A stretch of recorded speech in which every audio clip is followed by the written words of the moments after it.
Sukkur municipal corporation کے municipal commissioner محمد علی شیخ نے کہا ہے کہ صفائی ستھرائی نفس ایمان ہے، لیکن عید الفطر سے پہلے مسلمانوں کو عید کی نماز کے لیے صاف ستھرا ماحول فراہم کرنا بھی ہماری ذمہ داری ہے، اور اس کے لیے افسران و ملازمین کو چاہیے کاموں کی رفتار کو مزید تیز سے تیز کریں اور لوگوں کو ایک بہتر ماحول عیدگاہوں کے اطراف اور مساجد امام بارگاہوں کے اطراف فراہم کرنے میں ہم کامیاب ہو سکیں۔ اس حوالے سے سکھر میونسپل کارپوریشن کے میونسپل کمشنر محمد علی شیخ نے سکھر سٹی رورل ایریا کے مختلف علاقوں کے دورے کے دوران ان خیالات کا اظہار کیا، جن میں مائکرو رینو پرنٹ آباد، گڈانی پھاٹک، بھوسا لائن اور دیگر علاقوں میں جہاں جاری ترقیاتی کاموں کا معائنہ کیا، وہیں صفائی ستھرائی کے کاموں کا بھی معائنہ کرتے رہے۔ اس موقع پر C S I Munir Ahmed Sheikh, inspector ارباب کریو،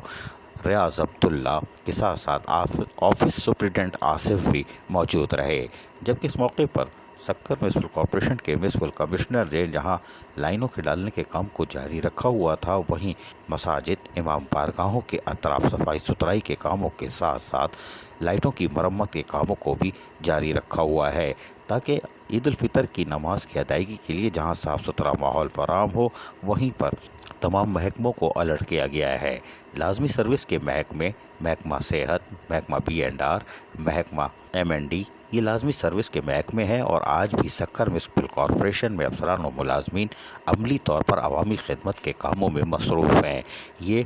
جہاں سکھر میونسپل کارپوریشن کے میونسپل کمشنر محمد علی شیخ کی کاوشیں ہیں، وہیں ان افسران و ملازمین کو بھی کرونا وائرس کی تیسری لہر میں عوامی خدمت کے کاموں میں اس طرح جڑے رہنا بھی یقیناً قابل تعریف ہے۔ عزیز عارف، KBS بلدیاتی نیوز۔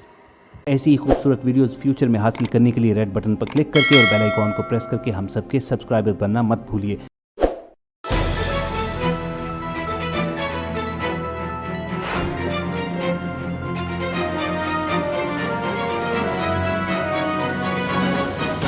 KBS بلدیاتی نیوز۔